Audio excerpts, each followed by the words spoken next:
Ini penting kami sampaikan teman-teman sekalian. Ingat baik-baik, urusan dunia itu sudah diatur. Akhirat kita itu yang belum jelas. Kami beberapa waktu yang lalu menerima berita postingan dari saudara kami di Kairo di Mesir, menyampaikan sebuah kisah yang sangat indah. Jadi ada satu keluarga ini keluarga berada. Kemudian ini kisah nyata, ayahnya meninggal, tersisa kemudian istri dan satu anak, mewarisi harta yang cukup banyak. Tiba-tiba kemudian datang pamannya mengatakan, biar saya kelola harta ini sehingga nanti hasilnya bisa menghidupi anak dan keluarga ini. Maka dengan penuh kepercayaan diserahkan hartanya, diundang notaris untuk menyaksikan, dicatat skala legal, dokumennya didokumentasikan. Begitu diserahkan, rupanya hartanya kemudian dibawa lari oleh pamannya sampai ke Amerika.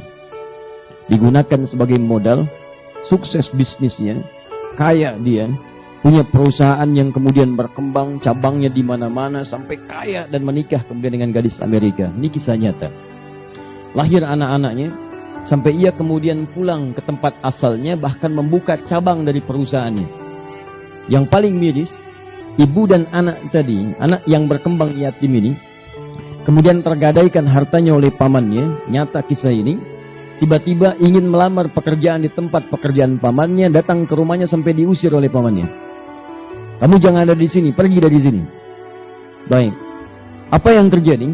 Setelah kemudian dia siapkan tempat tinggal yang cukup mewah, dia akan bawa keluarganya dari Amerika, istrinya dan anak-anaknya kemudian untuk datang ke tempat ia kemudian di situ telah bangunkan satu rumah yang sangat indah. 15 tahun berlalu dari peristiwa diambilnya harta itu, telah berkembang selama 15 tahun. Begitu tiba masanya kemudian jadi rumahnya sangat mewah dengan perusahaan aset yang sangat luar biasa banyaknya. Tibalah waktu kemudian keluarga besar di Amerika untuk datang ke tempat ia di situ. Saat datang, disiapkan waktu menjemput, berangkat kemudian ke bandara. Apa yang terjadi? Tiba di bandara dengan selamat, disambut dengan senyuman-senyuman yang paling indah. Di jalan kemudian disewakan mobil yang sangat luar biasa mahalnya untuk menjemput. Di perjalanan, ternyata sedang menuju pada takdir yang lainnya. Terjadilah kecelakaan yang besar pada saat itu. Wafat seluruh keluarga ini. Si paman tadi, dengan istri Amerika aja, dengan seluruh anak-anaknya, wafat seluruhnya. Anda tahu ketika wafat seluruhnya ini, tersisalah kemudian persoalan yang paling besar. Kepada siapa harta kemudian si paman ini atau si orang ini diwariskan. Ternyata tercatat dalam catatan dokumentasi notarisnya, ahli waris paman itu setelah diteliti seluruhnya, tidak ada kecuali hanya satu si yatim itu.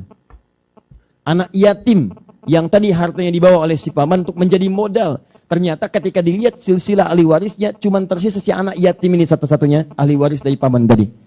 Perhatikan, bagaimana kemudian Allah mengatur harta si anak ini selama 15 tahun dikelola oleh pamannya, walaupun dia terasa sakit, kurang menyenangkan perlakuan dan sebagainya, tapi perhatikan cara Allah untuk mengembalikan seluruh harta-harta yang menjadi miliknya. Saya sering katakan kepada Anda, dunia Anda teratur. Harta Anda mencari dengan cara yang halal, sudah Allah siapkan rizkinya. Tidak akan tertukar. Cuman putri yang tertukar sampai jadi sinetron. Ya, cuman menteri yang ditukar. Tapi harta tidak akan pernah, rizki tidak akan tertukar. Akan diberikan sesuai dengan maslahat hidupnya sampai Anda wafat. Jadi kalau rizki Anda belum terpenuhi, Anda nggak akan wafat. Demi Allah saya katakan, rizki bersanding dengan kematian. Rizki terpenuhi, baru datang ajal.